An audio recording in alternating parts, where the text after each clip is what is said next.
je vais inviter à la table ronde Thierry Bourg. Thierry Bourg est conseiller école inclusive et enseignement supérieur. Voilà, je vous en prie, installez-vous. Romain Lascar, qui est conseiller pédagogique école inclusive. Barbara Bouden, professeure ressources TSA. Si c'est bien ça que l'on dit, voilà, c'est ça. Sylvie Vergnol Bézineau, directrice du CESAD Landes Sud Océan. C'est ça les acronymes. Hein. Et puis Nathalie Domblides, qui est directrice de l'école Jules Barouillet, voilà. Et puis Vanessa Gauthier, qui est parent d'élèves dans cette même école. Voilà. Alors, on va voir un petit film qui dure une quinzaine de minutes, je crois bien. Petit clip, quelque chose. Mais pas tout de suite. Voilà. Voilà. Je vais passer la parole à Barbara Bouden en premier lieu. Alors, vous avez des micros devant vous, voilà. Hein. Ou peut-être vous ferez un duo avec votre voisin. Voilà. Un peu pour nous présenter un petit peu le dispositif et puis ce que nous allons voir peut-être juste après. Je vous laisse. Donc, je suis donc Barbara Bouden. J'occupe le poste de professeur ressources TSA depuis novembre 2022.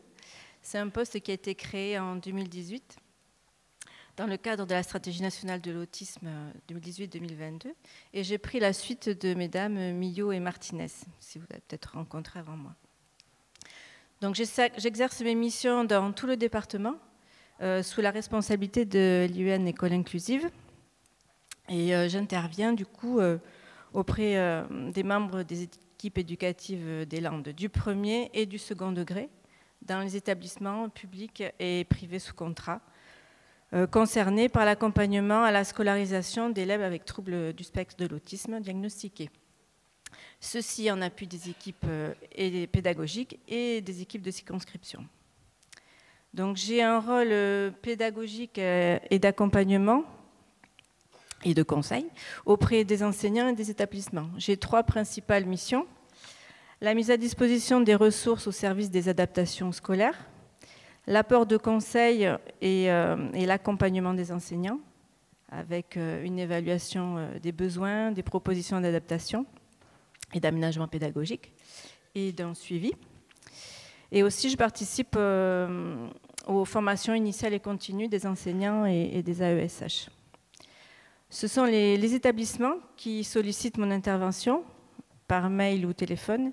Et lors de ce premier contact qui permet d'analyser les besoins, nous choisissons la modalité d'intervention qui peut être des échanges téléphoniques avec les chefs d'établissement, enseignants ou AESH, des entretiens avec des équipes pédagogiques dans les établissements. Ça peut être aussi des observations en classe avec des propositions d'adaptation et d'aménagement pédagogique adaptées aux besoins identifiés lors des observations. Et pour les interventions en classe, l'enseignant ou l'établissement prévient les familles. Cela peut aussi être des transmissions de ressources documentaires. Je peux aussi participer aux équipes éducatives et aux ESS. Je peux aussi faire des sensibilisations de classe pour permettre aux élèves de mieux comprendre leurs camarades et d'améliorer la vie en classe et dans les établissements. Et je peux aussi faire des sensibilisations d'équipes pédagogiques au TSA et aux préconisations à mettre en place pour une scolarisation adaptée aux besoins.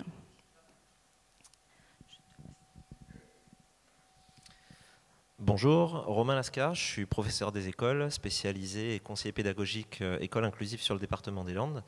Nous sommes 3 conseillers sur le département et nous complétons l'émission également de Barbara puisque, comme l'a dit ma collègue, elle n'intervient que dès lors que le diagnostic est posé. Et donc en amont, on ne laisse pas des situations où les élèves et les équipes pourraient être en difficulté, donc nous intervenons si le diagnostic est en cours ou quand bien même aucun diagnostic ne serait en cours. L'idée, c'est de ne pas être spécifiquement dans l'action et la réaction dès lors qu'une situation devient complexe, mais de travailler sur la prévention. Et pour revenir sur beaucoup de propos qui ont été apportés ce matin, sur toute la question de l'accessibilité, donc en accompagnant les équipes éducatives au sens large du terme, enseignants, AESH et autres, et prévenir au mieux les besoins des élèves accompagnés.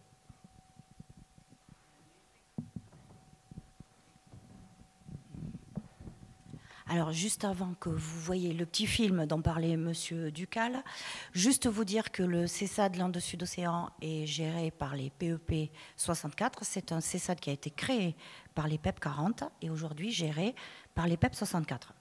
Donc ça me paraissait important.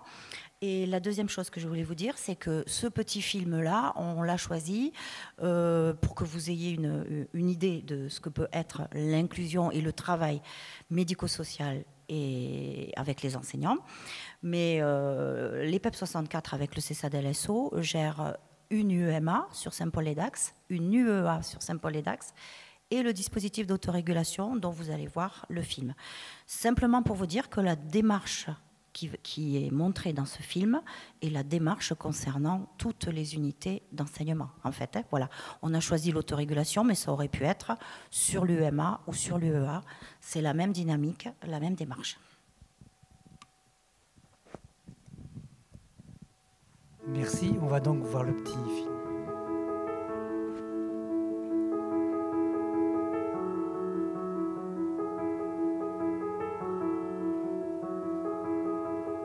Travailler en équipe, qu'est-ce que ça veut dire?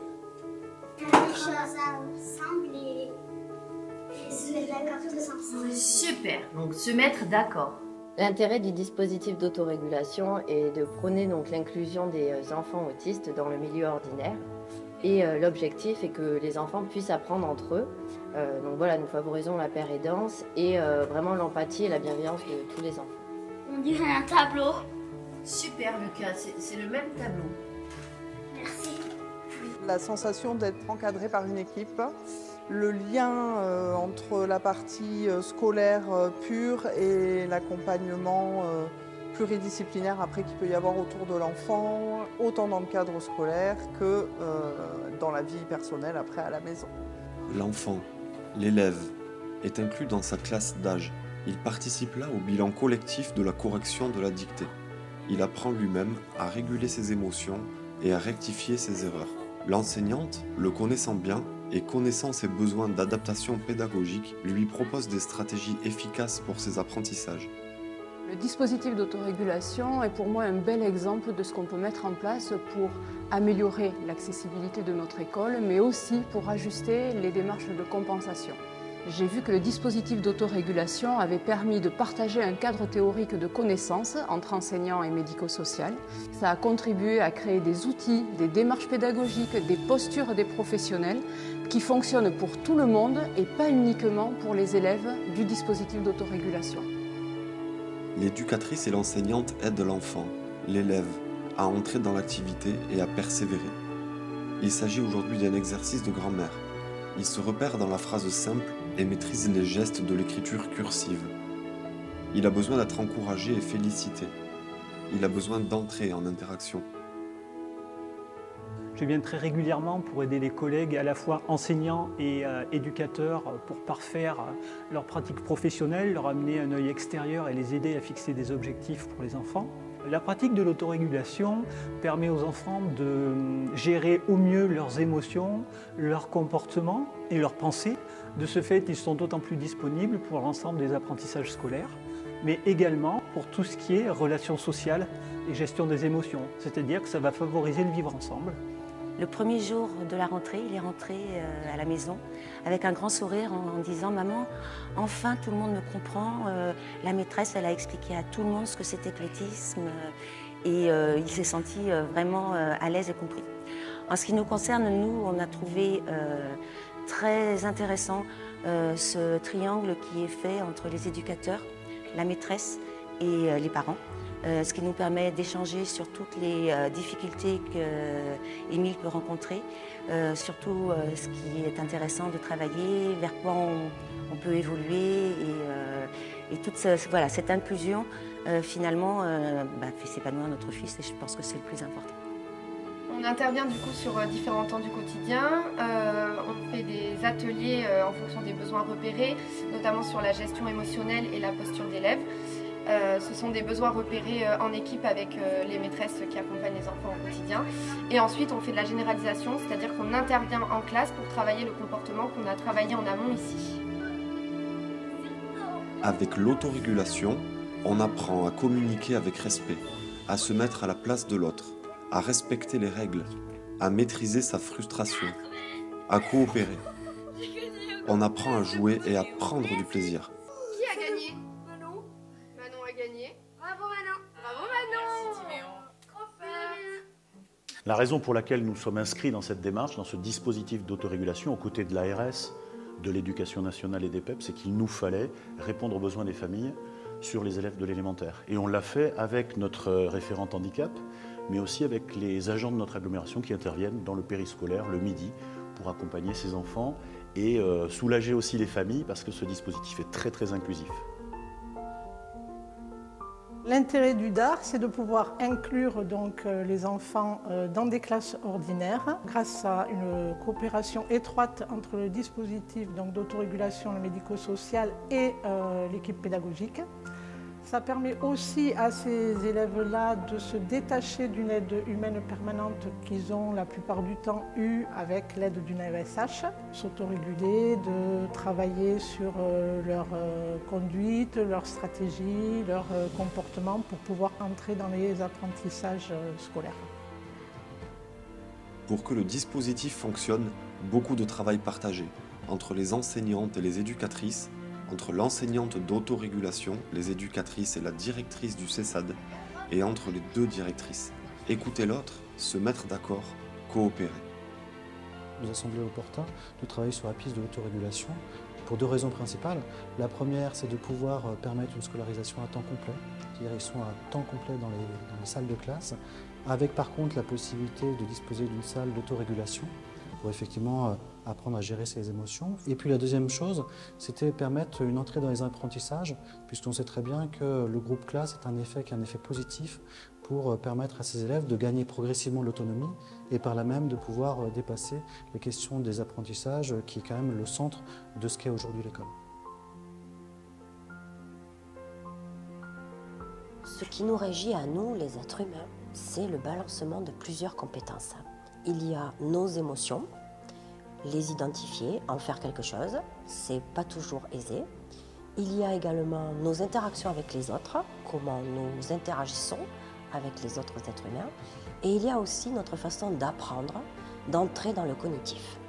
Ces trois compétences-là sont des compétences qui sont un peu mises à mal pour les autistes, pour les enfants autistes, pour les adultes autistes. Et l'autorégulation, c'est le balancement de ces trois compétences. Les limites d'un dispositif d'autorégulation, c'est le fait d'appréhender le travail en commun, équipe médico-sociale et équipe éducation nationale. En fait, c'est le fait de pouvoir considérer que l'élève est l'enfant de sa famille. J'ai un enfant de 7 ans qui fait partie du dispositif d'autorégulation depuis bientôt 2 ans. Il s'appelle Lucas. Il y a beaucoup de choses qui ont été travaillées avec lui, dont gérer les frustrations, identifier ses besoins en collaboration avec la maîtresse, l'utilisation des toilettes, gérer l'imprévu, les interactions sociales. Donc il y a beaucoup de travail qui a été effectué. On est très content, on voit beaucoup de bénéfices. Il a beaucoup changé, il a beaucoup évolué. Il est plus ouvert envers les autres, il a appris à exprimer ses besoins et on souhaite continuer. Dans un premier temps, l'idée était de répondre aux besoins des enseignants et de l'ensemble des enseignants à travers un dispositif qui permettait d'accueillir un dispositif médico-social au sein de l'école et de permettre quelque part d'avoir aussi un accueil qui se fasse sans AESH et de travailler davantage l'autonomie des élèves porteurs de TSA dans une logique qui permettrait également de former des enseignants grâce à l'apport du médico-social dans la perspective de pouvoir ensuite irriguer l'ensemble des écoles de la circonscription de bonnes pratiques, de formation, de mutualisation, de coopération entre pairs. Voilà, j'y voyais vraiment une plus-value. Pour rentrer dans le dispositif, La MLPH oriente. Une commission éducation nationale et médico-sociale prévoit l'enfant, l'élève dans une classe, puis la directrice de l'école et la directrice du CESAD procèdent à l'inscription. En ce qui concerne les temps périscolaires, entre autres à la cantine, l'intervention de l'équipe de l'autorégulation est rassurante et facilitante pour nous. C'est un travail d'équipe essentiel car nous sommes toutes là au service de tous les enfants. Au fur et à mesure, nous constatons que les enfants progressent et nous prenons parfois le relais pour certains enfants lorsque cela est possible. C'est une cohésion de toute l'équipe organisée au quotidien par le biais de Nathalie, notre directrice périscolaire. L'organisation générale des temps périscolaires a été facilitée par les échanges que nous avons avec les éducatrices, soit pendant les réunions périscolaires, soit des échanges informels où elles nous aident. Elles ont aidé notamment à lever les appréhensions que pouvait avoir l'équipe. Par rapport à la dynamique des enfants entre eux, ils ne stigmatisent pas, ils sont sensibilisés à la différence et ils acceptent les enfants tels qu'ils sont. Bien au-delà des murs de notre école, vient Charlotte, notre référente inclusion. Au-delà de l'école, nous travaillons sur des projets d'accueil en centre de loisirs. Nous sommes en lien régulier avec les familles et avec l'équipe de l'autorégulation pour adapter aussi nos modalités d'accueil. Quand on voit l'évolution des enfants, de la dynamique d'équipe, mais aussi les autres situations que nous avons dans les structures et écoles du territoire, on se surprend à espérer le déploiement de dispositifs d'autorégulation sur l'agglomération. L'intérêt de travailler tous en partenariat donc avec tous les professionnels qui accompagnent les enfants et les familles, c'est de généraliser tout ce qu'on peut apprendre aux enfants à l'école sur tous les domaines de la vie en général. Les limites qu'on observe dans l'inclusion en milieu scolaire, c'est le fait que tous les enfants de l'école soient confrontés aux comportements souvent inadaptés des enfants autistes du dispositif, et aussi que cela implique des adaptations assez importantes sur le travail et le reste pour tous les professionnels et notamment les maîtresses. L'autorégulation, c'est une démarche de projet. Un projet qui tient compte de la globalité des temps de l'enfant. Un projet discuté, travaillé en équipe élargie, co-construit avec chaque famille et en lien avec le projet personnalisé de scolarisation. Nous avons souhaité déployer un dispositif d'autorégulation car ce dispositif s'inscrit pleinement dans un axe majeur de la stratégie autisme 2018-2022 qui vise à favoriser l'inclusion scolaire des enfants et adolescents avec troubles du spectre de l'autisme. Donc l'intérêt du dispositif d'autorégulation est de permettre aux enfants avec TSA d'être accueillis en classe ordinaire et acquérir les mêmes compétences que leurs pairs tout en développant des habilités spécifiques autorégulatrices. Ainsi, le DAR vise à réduire les troubles du comportement des élèves autistes et à développer progressivement leur autonomie dans les apprentissages. Mon rôle en tant qu'enseignante à l'autorégulation, c'est de permettre aux enfants de pouvoir suivre les apprentissages à leur rythme. Je peux leur proposer des anticipations sur les notions qui vont être vues, des remédiations sur des points qui n'ont pas été bien compris, et ainsi de les accompagner au plus près de leurs besoins. Le dispositif, c'est une formidable opportunité pour les enfants porteurs de troubles autistiques, mais aussi pour l'ensemble des enfants de l'école. Je suis la maman de Kini. C'est notre première année ici. Je suis très contente dans cette école pour ma fille Kini parce qu'elle progresse beaucoup. Maintenant, elle apprend à contrôler ses émotions et son comportement. Deuxièmement, elle exprime ses émotions avec des mots, fait des dessins. Enfin, c'est normal d'être colère, d'être triste ou frustré, surtout les émotions négatives, oui. Le dispositif d'autorégulation est un dispositif d'accompagnement des enfants autistes dans le cadre de la scolarité ordinaire. Ça correspond à l'ADN des PEP, à savoir l'accompagnement des personnes d'enfants fragiles, en lien avec la scolarité, puisque notre mouvement est issu du monde de l'école. C'est permettre la vie la plus ordinaire possible dans un cadre inclusif de toute personne que nous accompagnons. Pour toutes ces raisons, le dispositif d'autorégulation correspondait à nos savoir-faire et à nos objectifs et à nos ambitions. Qu'est-ce que vous pensez des ateliers quand vous venez ici? Moi j'aime bien On aide à maîtriser la colère, les émotions, plein de travail. Moi j'aime bien aussi. On travaille sur la colère en ce moment. Se mettre d'accord. Pour mieux comprendre ce qui se passe en classe. On apprend beaucoup de choses. Parce que ça nous aide. Persévérance. À bien travailler. Ça aide à écouter. Les éducatrices, elles sont gentilles avec moi. Elles sont très gentilles avec moi. L'autorégulation, de façon générale, représente le fruit des influences réciproques entre les perceptions de l'élève concernant ses habiletés et sa motivation, les demandes de l'environnement et les renforcements provenant de cet environnement-là et permettant à l'enfant d'adapter ses comportements en termes de résultats et de performance. Les habiletés autorégulatrices se manifestent justement chez l'enfant à travers un effort cognitif substantiel, une implication significative de sa part et ainsi qu'une utilisation adaptée de stratégies d'apprentissage et de résolution de problèmes comme l'attention sélective, la planification, la vigilance, le traitement profond de l'information découlant justement des occasions d'apprentissage et de modelage sociaux. Je crois que le succès au niveau de l'autorégulation passe par des interventions globales, c'est-à-dire des interventions qui découlent des observations de l'ensemble de tous les enfants en classe ordinaire. Le but, c'est justement de travailler des habiletés autorégulatrices sur l'ensemble des enfants, justement pour éviter la dépendance des enfants autistes et aussi d'éviter les interventions spécifiques qui empêchent l'enfant de passer plus de temps en classe ordinaire que dans le dispositif d'autorégulation. L'autorégulation, c'est le croisement d'évaluations fonctionnelles pour comprendre qui est l'enfant, avec des évaluations pédagogiques pour comprendre comment l'élève apprend. Les temps de restauration scolaire permettent de travailler la sélectivité alimentaire en lien avec les familles, diversifier les aliments et manger le même menu que les autres. Être avec les autres, parce qu'il n'y a pas de défi mineur, parce qu'il n'y a pas de réussite mitigée, et surtout, comme le dit Charles Gardou, parce qu'il n'y a pas de vie minuscule.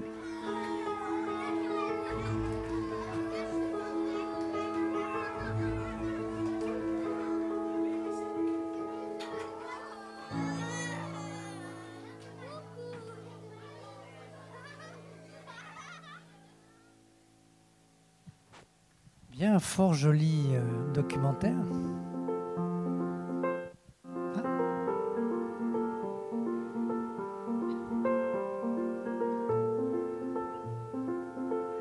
Il a été réalisé quand, ce document? 1 an, 2 ans, 3 ans? Je réfléchissais. Ouais. Il y a 2 ans, je crois, en 2023. Oui. D'accord. C'est très intéressant parce que ça nous permet de découvrir ce que vous faites, ce dispositif qui est d'origine québécoise, alors si j'ai bien compris. Oui, tout à fait. C'est ça. Et qui est mis en place en France ou notamment chez vous depuis combien de temps? Ça a démarré en France du côté de Limoges, l'ADAPI et les PEP 87 ont démarré. Et nous sommes, et j'en suis fière, le premier dispositif de l'Académie de Bordeaux. Maintenant, je crois qu'il y en a à peu près, mais bon, M. Bourg pourra le dire mieux que moi. Il y en a, je crois, dans tous les départements de France. Ces dispositifs ont été étendus au collège et au lycée. Et ce qu'il faut savoir aussi, c'est que depuis quelques mois, il y a un nouveau cahier des charges. C'est un dispositif qui ne s'adresse plus uniquement qu'aux enfants porteurs de TSA, mais à tous les enfants TND. Et ça, c'est le gros changement. Et le deuxième gros changement, c'est qu'on ne parle plus de dispositif d'autorégulation, mais d'autorégulation à l'école. Et si vous avez bien observé notre petit film, nous sommes déjà à Mont-de-Marsan dans l'autorégulation à l'école. Donc, quand on parle d'autorégulation à l'école, c'est le fait que tous les enfants puissent bénéficier de cette autorégulation. Ça ne s'adresse pas à certains en particulier qui pourraient être stigmatisés. Voilà. C'est ça la grande réussite de cette autorégulation. Et j'ajoute juste pour terminer que la grande réussite, on le voit d'ailleurs dans le film, c'est réfléchir ensemble, se poser des questions ensemble et essayer d'amener des bouts de réponse ensemble. Et quand je dis ensemble, c'est l'équipe médico-sociale avec l'équipe enseignante, avec les familles, avec le périscolaire, avec tous les autres thérapeutes autour, les libéraux, le CRA, le CMPP, etc. Voilà. Ça, c'est la condition de la réussite pour que ces enfants soient le mieux possible dans la société dans laquelle nous sommes et qu'ils deviennent les élèves les plus adaptés possibles au système scolaire. Voilà. Juste, je ne monopolise pas parce que je pourrais parler pendant 3 heures.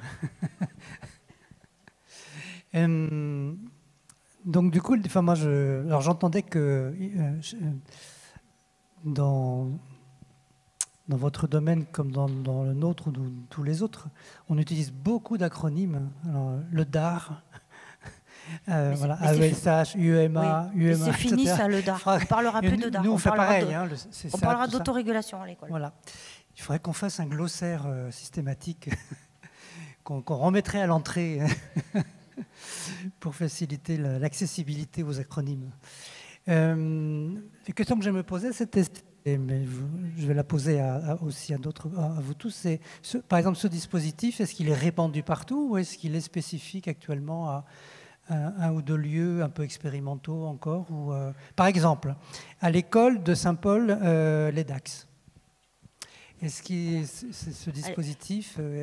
À l'école de Saint-Paul-les-Dax, il y a une UMA, enfin sur le territoire de Saint-Paul-les-Dax en tout cas, il y a une UMA et il y a une UEA. Et comme je disais en préambule, c'est la même démarche, en fait. Du coup, ma collègue directrice de l'école... Voilà, du coup, on va passer le micro à Madame Domblides et puis sa voisine, Madame Gauthier, parent d'élève, qui ne tient pas trop à parler, mais sentez-vous très à l'aise. Je vous garantis qu'il y a beaucoup de bienveillance dans cette salle. C'est peut-être pas très facile de se sentir très à l'aise quand même, mais je crois que Madame Gauthier va parler avec l'aide de Madame Vergnol-Bézineau. Alors en ce qui me concerne, je suis donc Nathalie Domblides, je suis enseignante à l'école maternelle Jules Barouillet. J'ai une classe de petite section, moyenne section, et je suis aussi la directrice. Peut-être, je crois que, comme l'a très bien dit Madame Vergnol-Bézineau, vous avez tout dans ce film, parce que ce soit un dispositif d'autorégulation ou une UEMA, la logique est exactement la même. Peut-être alors insister, on a fait un conseil des maîtres, parce que si je suis là aujourd'hui, c'est pour témoigner, pas seulement en mon nom, mais au nom de toute l'équipe pédagogique élargie, avec les ATSEM, avec les agents périscolaires aussi. Pour nous, l'UEMA, c'est vraiment le partage. Alors, ça a été très bien expliqué dans le film. Peut-être vous donner 1 ou 2 exemples. Alors, c'est le partage pour la réussite des enfants de l'UEMA, mais pour tous les élèves de l'école, parce que on a constaté, en faisant le bilan en équipe, que tout le monde avait à y gagner. On partage, alors Sylvie l'a bien dit, une réflexion, mais du coup qui conduit à des choses qui paraissent minimes, mais qui sont concrètes et qui marchent au quotidien. S'agissant d'une école maternelle, on se rend bien compte que l'accessibilité à la communication, par le langage ou par d'autres méthodes, parce que parfois il faut qu'on trouve d'autres méthodes, la gestion des émotions, la gestion de la frustration, c'est un problème qu'on a, ou en tout cas un challenge qu'on a pour tous nos élèves et pas uniquement pour les élèves de l'école de l'UEMA qui sont inclus dans nos classes. Donc ça a changé nos pratiques parce qu'on travaille beaucoup plus avec des supports visuels. C'est-à-dire qu'on a développé des pictogrammes au sein de l'UEMA, mais aussi dans nos classes, et qu'on utilise parfois pour des enfants qui ont des difficultés, qui n'ont pour l'instant pas accès au langage, et pas uniquement pour les élèves de l'UEMA. On a également construit des emplois du temps qui sont communs à toutes les classes, dans toute l'école, à l'UEMA. Voilà, des outils qui aident tout le monde en fait à mieux vivre ensemble, puisque c'est quand même un des éléments clés de l'école maternelle. Ça a changé aussi, nous, en tant qu'enseignants, nos pratiques, parce qu'effectivement, on va beaucoup plus s'appuyer sur le visuel. On va aussi avoir une attention particulière sur la passation de consignes. On va essayer de segmenter nos consignes pour passer de consignes complexes à des consignes plus simples, une chose après l'autre, avec un rappel sur le tableau. Voilà, ce sont des choses très pratique. Je vérifie sur mes petites notes en même temps si je n'oublie rien parce que je veux être fidèle à ce que nous avons partagé avec mes collègues. En gestion des émotions, en fait, ce qui se passe, alors on travaille, c'est un sujet majeur dans l'école, sur tous les temps de l'élève, parce que ce dont on parle, c'est vrai pour le temps de classe, mais c'est vrai pour le temps de récréation, c'est vrai pour le temps de cantine. Et on va favoriser, notre neuropsychologue à l'UEMA a mis en place des ateliers d'habileté sociale, et ce sont des ateliers sur base de volontariat avec des élèves de l'UEMA, mais avec des élèves hors UEMA, et les enfants adorent ce genre d'atelier, participent très volontiers, c'est très riche. Alors la tolérance, c'est évident, mais ça va au-delà de la tolérance parce que la différence existe au sein de l'école, mais elle ne nécessite même pas de tolérance, elle est normale. Et les enfants fonctionnent entre eux sans se poser de questions. Voilà. Alors, ce n'est pas non plus le monde des bisounours. Je pense que c'est important de dire que le partage, ça ne se décrète pas, ça se vit, ça se construit au quotidien. Et ça nécessite une vraie volonté, un vrai investissement de travailler ensemble, du temps, du travail, parce qu'on ne peut pas... on ne peut pas penser que tous ces temps de coopération, tous ces temps de réunion, ça arrive en claquant des doigts. Ça demande aussi des qualités humaines certaines parce que c'est compliqué d'aller dans la classe de collègues et c'est compliqué d'ouvrir sa classe. C'est un nombre d'adultes aussi parfois important parce qu'on a aussi des AESH dans nos classes. Donc, c'est être ouvert à l'autre, être ouvert aux autres, avoir un regard non jugeant et se dire que s'il y a des choses différentes, qu'est-ce qui marche moins bien, comment on peut construire ensemble là-dessus. Je crois que j'ai à peu près fait le tour de ce qui pour nous, en tout cas, signifie l'UEMA au quotidien. Et pour Madame Gauthier, qu'est-ce que ça change au quotidien? Alors, on avait préparé toutes les deux un petit peu et on l'avait écrit. Mais Madame Gauthier ne se sent pas du tout, même de le lire. Alors, je le lis à votre place. Bon, alors du coup, attendez. Il faut quand même que je mette mes lunettes. Il faut les lunettes. Hein. Voilà. Oui. C'est bientôt la retraite. Alors, du coup, voilà ce que elle avait dit. On avait des doutes. Sur la porte de la crèche, il y avait une affiche à propos de l'autisme. Moi, j'ai de suite compris, mais le papa a de suite refusé. 2 jours après, j'en ai parlé à Ambre dans le bureau. Je crois que ma fille est autiste. Et de là a commencé notre combat. J'étais vraiment au plus mal. Je ne savais pas où parler, où demander de l'aide. Ambre, à la crèche Les Fripouilles, m'a beaucoup aidée. Elle m'a donné des numéros pour contacter le CAMS, le PCPE, l'UEMA. Avec Ambre et l'association Autisme Land, on a fait un courrier pour accélérer les bilans. En même temps, on a rencontré la directrice de l'UEMA et on a eu une réponse par le PCPE. Le PCPE, elle a commencé mi-février et l'UEMA au mois de mai. Pendant quelques semaines, elle était à la crèche, à l'UEMA et au PCPE. J'ai trouvé que j'étais énormément soutenue. C'était comme un tremplin. La crèche, le PCPE, l'UEMA. À l'arrivée à l'UEMA, ça m'a fait peur parce que je ne connaissais pas. De jour en jour, l'équipe a su me mettre en confiance. L'équipe était très à l'écoute. On a vu des progrès énormes pour Anaya. Elle sait attendre sans crise. Elle se fait très bien comprendre avec le classeur PEX. Elle écoute les consignes, elle est intéressée et a envie d'apprendre. Je peux dire qu'il y a aussi beaucoup de progrès pour moi. J'ai pu laisser Anaya partir avec l'équipe de l'UEMA 2 jours et 1 nuit sur un projet de voyage. Je ne croyais pas que j'arriverais à faire ça. L'équipe de l'UEMA travaille avec les enfants, mais aussi beaucoup avec les parents. L'un ne va pas sans l'autre. Merci Madame Gauthier. Monsieur Bourg, vous êtes en quelque sorte représentant de Monsieur Pau. Voilà qui s'adressait à nous tout à l'heure en tant que délégué interministériel à la stratégie nationale pour les TND. Vous-même, vous êtes conseiller interministériel, c'est ça ? Alors, sur le sujet de l'école inclusive et de l'enseignement supérieur. Voilà, tout à fait.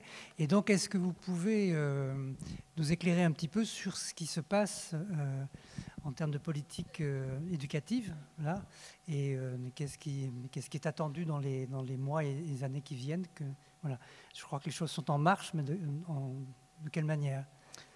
Beaucoup de choses sont en marche, jamais assez vite, hein, malheureusement, parce que les enfants grandissent vite aussi et il faut que les politiques publiques puissent avancer le plus rapidement possible. Et ça, c'est bien la mission de la délégation interministérielle d'agir avec les autres ministères pour que les choses avancent le plus vite. Alors avant peut-être toute chose, je tiens vraiment à remercier l'ensemble des parties prenantes qui organisent ces journées et puis des participants, hein, des personnes qui contribuent à la réussite de ces journées, parce que en toute sincérité, je suis très impressionné par le dynamisme que montre ce département, à la fois dans ce qui est de ce qui est déployé et des collaborations qu'on voit à travers tous les exemples qui sont donnés à voir. Donc merci beaucoup, je suis très très heureux d'être parmi vous aujourd'hui et demain matin.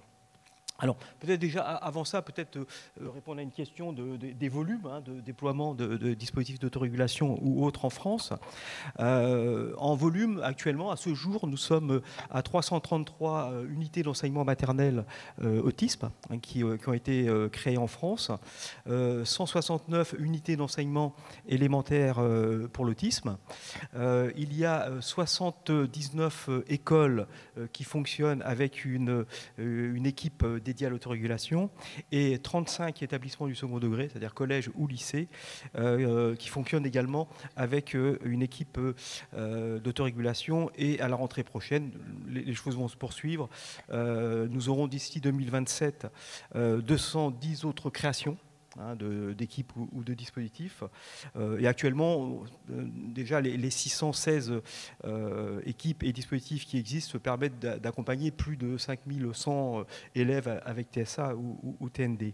Voilà. Et puis, on a aussi, au-delà du lycée, nous avons aussi un programme qui concerne les étudiants, avec notamment le programme Atypie Friendly, qui permet de couvrir actuellement 50% des étudiants avec TND en France, et avec 31 écoles supérieures ou universités qui ont signé la charte Atypie Friendly. Et ça va encore se déployer. Vous voyez, donc on est aussi dans un accompagnement de parcours, c'est vrai que je pourrais revenir. Puis nous avons également les postes, hein, de professeurs ressources TSA, 101 postes actuellement, qui vont être doublés avec des postes de professeurs ressources troubles du neurodéveloppement d'ici 2027, donc 202 postes. Ouais. Donc il y a toute une politique de déploiement qui se fait à travers les précédents plans autisme, la précédente stratégie et cette nouvelle stratégie. Alors, par rapport aux perspectives, moi, je prendrais bien l'exemple de l'autorégulation pour le coup, et voir en quoi est-ce que l'autorégulation peut-être réinterroge le système et va peut-être réinterroger aussi l'ensemble des dispositifs. Pourquoi ? Parce qu'effectivement, ça a été signalé qu'il y a eu des nouveaux cahiers des charges qui ont été publiés en septembre dernier et qui ne parlent plus de dispositifs d'autorégulation. Le terme a été juste conservé pour des raisons administratives, c'est-à-dire de se dire que pour l'allocation des moyens, la nomination des professeurs, on conserve ce terme, mais pour le reste, on ne parle plus de dispositifs d'autorégulation. Alors pourquoi ? Parce que je crois que l'idée, ce qui est évoqué à travers ce film, à travers les témoignages, c'est de se dire qu'à un moment, la question, c'est pas d'avoir... certains disent, je prends l'expression d'une personne qui dit une boîte dans la boîte, c'est-à-dire des formes d'enclave médico-sociale dans les écoles, mais bien d'avoir un moment, certains disent aussi à travers les mesures de la CIH que la question qui va se jouer, c'est le médico-social à l'école. Moi, j'ai une autre formule pour ça, c'est que je dis c'est l'école avec le médico-social. C'est-à-dire en fait une équipe, quelque part une seule équipe. Et dans l'intention de ces nouveaux cahiers des charges, je crois que c'est ce qui est visé. C'est-à-dire se dire à un moment, on n'est pas simplement sur des personnels médico-sociaux qui viennent dans une école, mais on est sur une équipe qui s'élargit de nouvelles compétences. Comme je dis parfois, dans un collège, on peut avoir un professeur de mathématiques, on peut avoir un professeur de français, de PS, etc. Eh bien, on peut aussi avoir un éducateur spécialisé, on peut avoir aussi des thérapeutes. Voilà, d'avoir ces dimensions-là, ces compétences, en fait, qui se partagent, qui se mutualisent, qui collaborent au sein de l'établissement. Voilà, d'où le fait d'avoir abandonné le terme de dispositif et d'être sur une logique, en fait, plus, on pourrait dire un peu plus servicielle, d'avoir un service qui soit à la fois pédagogique, thérapeutique et éducatif au service des écoles et au sein du système éducatif.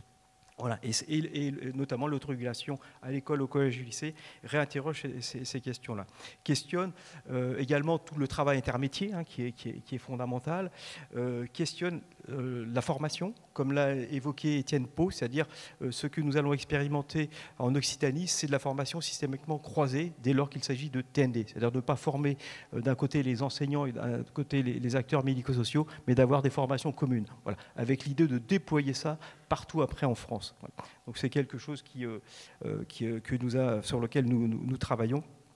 Notamment ma collègue en charge de la recherche et de la formation, et nous nous rendrons la semaine prochaine en Occitanie pour lancer ces projets-là. Voilà. Autre sujet peut-être qui donne des perspectives, c'est cette question d'approche par besoin et quelque part pas seulement par trouble. C'est-à-dire d'avoir une approche fonctionnelle, comme ça a été dit dans le film, c'est-à-dire que l'élargissement au TND montre ça, de l'autorégulation à l'ensemble des TND, c'est-à-dire à la fois TSA, 10, TDAH et TDI. C'est-à-dire qu'à un moment, on peut certes, il faut tenir compte des spécificités d'une nosographie, du fait qu'effectivement un TSA n'est pas la même chose qu'un 10, etc. Mais en revanche, il y a des réponses qui peuvent être identiques, parfois, d'aménagement. Voilà. On peut avoir des troubles différents et avoir des besoins similaires, quelque part. Et l'approche par l'autorégulation, en fait, ne rentre pas par le trouble, mais rentre par des besoins de développer des compétences dans le champ de l'autorégulation, comme ça a été décrit, sur ces trois champs émotionnels, comportemental, et effectivement, ce que vous avez souligné, et ce qui est souvent oublié, c'est la dimension cognitive. C'est-à-dire que la dérive pourrait de penser que l'autorégulation sert à gérer des comportements. Ce n'est pas l'objet. L'objet, c'est bien d'apprendre, en définitive. Voilà. Et voilà. Donc, dans ces trois dimensions. Donc, ce qui est intéressant dans ces démarches-là, c'est de se dire à un moment, on déploie donc une approche par besoin des élèves, besoin de la personne, et pas simplement on répond à une typologie de trouble qui de toute façon, en soi, présente des limites. C'est-à-dire que notre propre stratégie présente certaines limites. On ne déploiera pas des UMA dans chaque école maternelle, des UEA dans chaque école élémentaire, etc. Donc, vous voyez, ça serait... Et en plus, ça serait même contradictoire avec l'esprit même d'une école pour tous. C'est-à-dire se dire à un moment on a des dispositifs spécifiques en fonction d'une typologie de trouble. Donc l'approche par besoin est quelque chose qui réinterroge en fait l'ensemble du système sans nier la spécificité quand même de certains besoins qui sont liés encore une fois à des troubles comme les TSA. Voilà ce que je souhaitais dire. Et puis ce que je souhaitais dire également en écoutant les personnes, alors mes notes je les ai prises un peu au fur et à mesure, donc excusez-moi si ma pensée n'est pas toujours très structurée, mais c'est aussi la question de la place des parents. Voilà, madame, et la place des enfants, des élèves, des personnes en réalité. Et dans le cahier des charges, ce n'est pas un hasard si les premiers points qui sont abordés dans les cahiers des charges, c'est les élèves et les familles. Voilà. Et toutes ces questions qui se jouent, c'est-à-dire effectivement, nous sommes au service de la réussite, de l'épanouissement des élèves et de l'accompagnement des familles et du souhait exprimé par les familles par rapport au parcours de leur enfant. Alors, en parlant de parcours, justement, ça aussi, c'est un point qui me semble important d'évoquer. C'est-à-dire que dans les évolutions, si on dit qu'on arrive à un moment sortir même de cette logique de dispositif, c'est-à-dire on est passé de la classe, à un moment on parlait de classe, on est passé à la logique de dispositif en disant que c'était un peu moins ségrégatif, malgré tout, le dispositif reste quand même... peut renvoyer à une certaine forme de ségrégation, entre guillemets. Et si on arrive à raisonner à un moment, à la fois en termes de besoins, en termes de parcours, c'est de se dire, à un moment, on a des acteurs, qu'ils soient médico-sociaux ou des enseignants, qui vont accompagner le parcours des élèves. Voilà. Et on peut le dire, dans l'autorégulation, c'est ce qu'on voit aussi poindre, hein, cette idée qu'on est centré sur des besoins et on accompagne le parcours scolaire des élèves. Donc en termes d'évolution, je dirais que c'est ça que nous portons, hein, c'est ce type d'approche, mais sans non plus se dire que l'existant n'apporte pas de réponse, hein. Voilà, l'idée c'est pas de dégrader une offre par une autre, c'est de voir comment on peut être plus centré sur l'expression des besoins par les personnes elles-mêmes, plus besoin les questions d'autodétermination, dont on parle beaucoup. Comment on peut accompagner donc, ces parcours, les besoins, etc. Ce que vous avez évoqué aussi par rapport aux acronymes, ça c'est un sujet, hein, c'est un sujet, on pourrait dire, qui est à l'agenda politique, qui ne va pas se résoudre là en 2 jours, mais effectivement on a un empilement, hein, de politiques, on va dire, et du coup de dispositifs qui se sont créés au fur et à mesure. Et à un moment, l'offre elle devient illisible pour les familles. Hein, pour on pourrait dire les usagers, à la fois les élèves, qu'ils soient grands ou petits, qu'ils soient élèves ou collégiens et lycéens. À un moment, quel dispositif pour quelle personne? Cette approche conduit à un moment à se dire, en fait, on va parfois essayer de définir un profil qui correspondrait à un type de dispositif. Là aussi, c'est des choses qu'il faut interroger. Si on raisonne par besoin, à un moment, on sort aussi dans ces logiques de dire quel profil pour quel dispositif, mais quelle réponse à quel besoin. Vous voyez, donc ça aussi, ça doit interroger nos fonctionnements, nos dispositifs à l'avenir. Ce qui est également, ce qu'on voit très bien dans ce qui est exprimé par les professionnels, c'est que l'idée, c'est évidemment d'avoir un versant compensatoire, parce qu'il faut, pour certaines personnes, ils ont besoin, pour certains élèves, ils ont besoin de compensation spécifique. Voilà, une personne à mobilité réduite a besoin d'un fauteuil roulant pour pouvoir se déplacer. Voilà. Donc on ne peut pas supprimer la compensation. En revanche, ce qui est exprimé aussi dans ce film, c'est-à-dire si on n'a pas un travail sur l'accessibilité, hein, sur l'environnement, eh bien ça ne fonctionne pas. Voilà. Et c'est la richesse aussi de ces approches, c'est-à-dire qu'effectivement, si je suis en fauteuil roulant et je suis face à des escaliers, j'aurai bien ma compensation, mais je n'aurai pas d'accessibilité. Donc là, il y a bien toute cette plateforme d'accès au savoir à faire et qui, là, relève du milieu scolaire. Et la présence de professionnels de compétences hautes permet de travailler sur cet aspect-là de l'accessibilité et qui est fondamental. Et probablement que si on améliore les questions d'accessibilité au sein de l'école, on réduira toute la part compensatoire. Alors, voilà. Alors, je vais vous interrompre un tout petit peu, parce que nous souhaitons toujours permettre à la salle d'exprimer un avis, de poser une question. Et donc, je me tournerai volontiers vers l'assistance pour savoir si vous auriez quelques questions à poser à la table ronde, qui est particulièrement pertinente, ou quelques étonnements à partager, ou voilà, je vois qu'il y a peut-être des bras ou des mains qui se lèvent.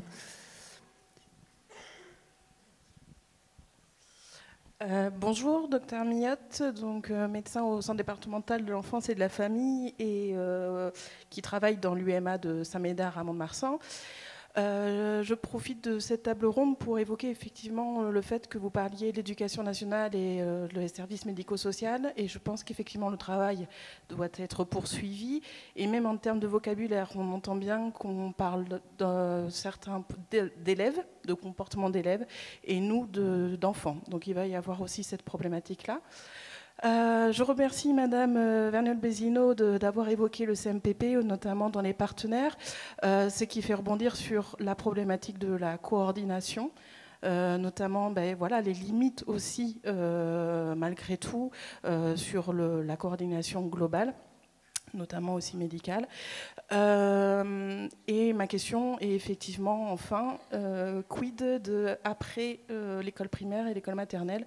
Effectivement, les Landes, on a des choses qui se passent au niveau de l'école maternelle et primaire, mais la grosse problématique que l'on rencontre, c'est qu'au collège, nous n'avons plus rien.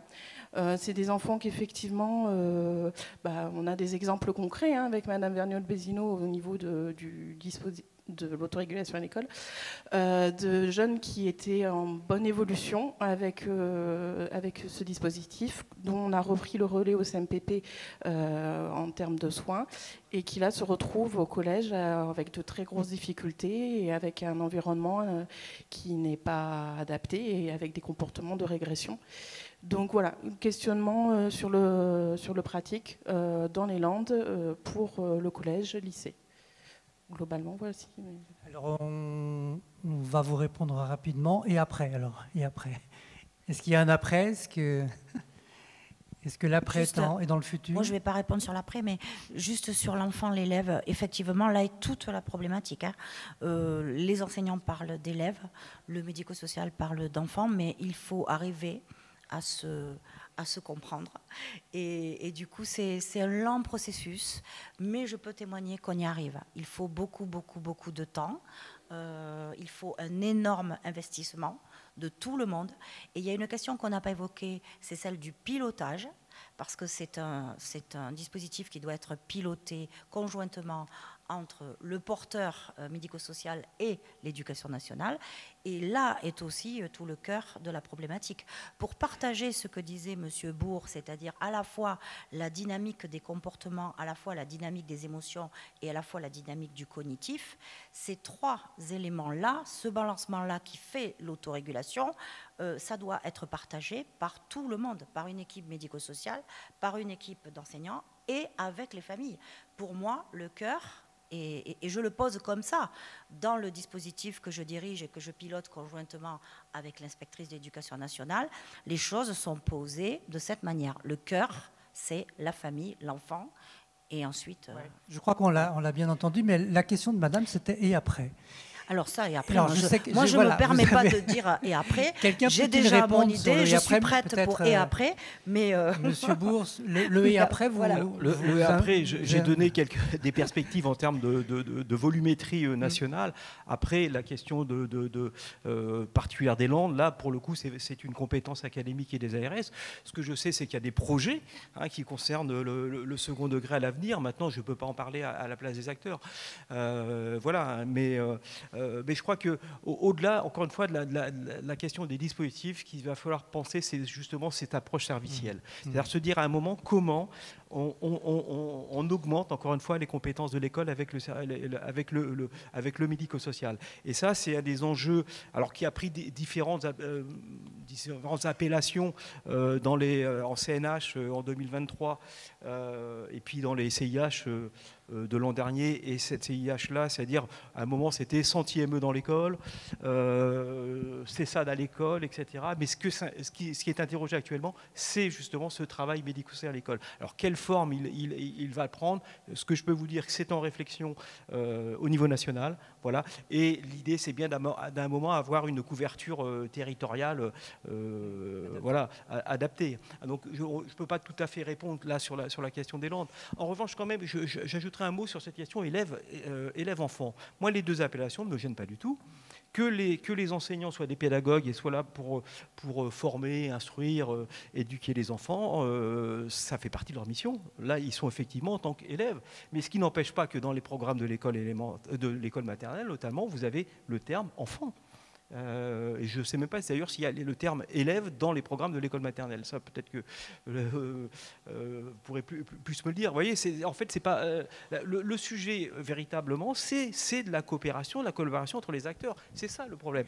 C'est-à-dire de ne pas avoir un moment d'acteurs qui sont dans des positions surplombantes par rapport à d'autres acteurs. C'est-à-dire se dire on est bien sur des compétences, chacun dans son domaine d'expertise, mais des expertises qui vont être au service d'un parcours, qu'on l'appelle enfant-élève, peu importe, moi ça me gêne pas, on peut l'appeler les deux, voire même par son prénom si on veut, enfin peu m'importe, vous voyez. La question, c'est comment est-ce que les acteurs arrivent à mobiliser des expertises ensemble pour accompagner ce parcours-là, et qu'il n'y ait pas des phénomènes de surplombance parfois, qu'on peut voir, hein, j'ai des exemples en tête comme ça, de dispositifs portés par notre stratégie, où l'expertise, notamment médico-sociale, étant plus importante, parfois, du coup, créer un porte-à-faux par rapport à un enseignant qui se sent démuni, parce que non spécialiste de l'autisme. Et l'idée, c'est pas dans une prescription de la pédagogie. L'éducateur ou le thérapeute n'est pas un expert de la pédagogie, il est expert dans son domaine. Et le tout, c'est de mutualiser cette expertise au service du parcours des élèves. Vous voulez ajouter quelque chose? Je voulais juste ajouter que lorsqu'on parle de l'enfant, certes, c'est dans les textes, etc., mais ça signifie qu'on considère l'expertise de la famille. Et c'est ça qui est très important. Voilà. Alors, il y a peut-être d'autres familles dans l'assistance. Voilà. Il faut considérer l'expertise de la famille. J'aimerais bien qu'on leur permette de s'exprimer aussi. Donc tout à l'heure, on a vu l'importance... Je vois une main qui se lève ou c'est moi qui rêve? Voilà, j'en vois plusieurs. La question de la continuité était importante, posée par Madame tout à l'heure. Alors, il y a plusieurs mains, je ne sais pas. Voilà. Céline. Oui, alors j'avais plusieurs points. Question par rapport à... On voit beaucoup dans le film, justement, l'adaptation que doit faire l'enfant dans ce dispositif d'autorégulation. Comment il apprend lui à gérer ses émotions, à gérer son comportement, etc. Je voulais savoir si dans la formation des professionnels accompagnants, il y avait aussi cette question, parce que comment l'adulte qui accompagne, lui aussi, a géré ses émotions face à un comportement, voilà, parce qu'on peut voir aussi cette difficulté. Donc je trouve que vraiment, voilà, cette question d'autorégulation peut être... je ne sais pas comment c'est dans la formation, mais comment elle est élargie aussi à ceux qui accompagnent. Déjà cette question peut-être. Ouais, déjà cette question. Voilà, parce que juste rapidement, je vais répondre rapidement. Donc, en ce qui concerne, il y a un superviseur qui est d'ailleurs dans le film, qui vient superviser ce qui se passe, et sur les postures de chacun, sur les accompagnements à mettre en place, également sur les émotions. Et je vais révéler quelque chose, ça n'est pas dans le cahier des charges, mais il m'est arrivé de mettre en place aussi de la régulation pour l'équipe. Alors, je ne l'ai pas mis en place pour toute l'équipe enseignante, mais effectivement, à un moment donné, les émotions débordent, et donc il y a aussi besoin de ce travail-là de régulation. Donc ça ne fait pas partie directement du cahier des charges, mais depuis qu'on a ouvert, on l'a mis en place. Je n'ai pas encore osé l'ouvrir à l'ensemble de l'équipe enseignante, pour des questions aussi de leur emploi du temps, de leur investissement à chacun, quoi, en fait. Mais ça peut être une piste parce qu'effectivement, ça génère beaucoup d'émotions. Alors, je vais prendre une dernière question dans la salle, la toute dernière, voilà. Mais Bonjour. Après, vous pourrez poursuivre pendant la pause déjeuner, vous rencontrer, discuter. Alors, je suis Pauline Vella, je suis maman d'une petite enfant autiste qui a la chance d'être à l'UEA de Saint-Paul-et-Dax. Ça n'a d'ailleurs pas été simple d'avoir une place, je peux vous le dire. Moi, j'ai juste une question, surtout par rapport aux familles.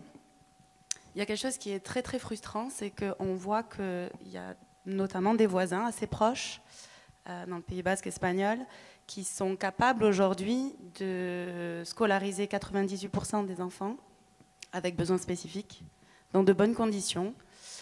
Ils sont étudiés partout, puisque Autisme Genève est venu les étudier, faire un audit sur eux. Étienne Pot y est allé il n'y a pas très très longtemps. Je m'interroge juste pourquoi c'est possible ailleurs et pas chez nous. Pourquoi les représentants de l'éducation nationale ne vont pas étudier ces associations qui fonctionnent super bien. Voilà, j'aimerais savoir pourquoi on n'avance pas, ou peu, en tout cas pour nous, les familles. Voilà, parce que comme on dit, ma fille aujourd'hui, elle est à l'UEA, donc c'est à peu près 3 ans. Et après au collège, elle va faire quoi? C'est retour casse départ en fait à chaque fois, quoi. À chaque fois qu'on enclenche et qu'on rentre dans un truc, vous voyez, on a eu droit à l'UEA, du coup on a perdu le PCPE. On fait que ça en fait, tout le temps. C'est la complication que vous évoquiez, Monsieur Pour, tout à l'heure, avec l'empilement. Sur les Basques. Vous pouvez répondre, on peut répondre à Madame sur les Basques, Monsieur Pour. Bon. Comment? Vous vouliez dire un mot? Non, je voulais juste dire que je... Et on finira par votre propos. Effectivement, on a toute une histoire aussi de la manière dont s'est construit notre système, dont on hérite et qu'on souhaite faire évoluer. Et la comparaison internationale nous est extrêmement utile.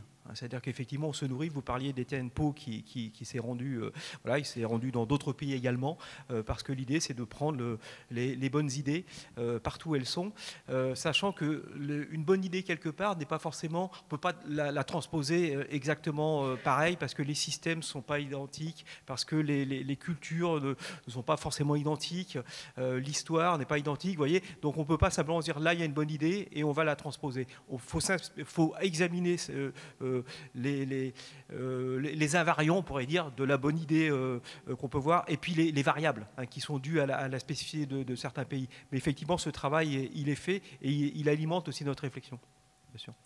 Merci à vous tous. On va s'arrêter là, mais on va s'arrêter là pour la table ronde. Dernière question, pas possible. En revanche, moi, je serai présent si vous avez des questions voilà. qui me sont destinées. Alors, on va maintenant vous remercier, tous les 6. Voilà. Merci. Ce dont je suis sûr, c'est qu'il faut que vous reveniez et qu'on prenne plus de temps.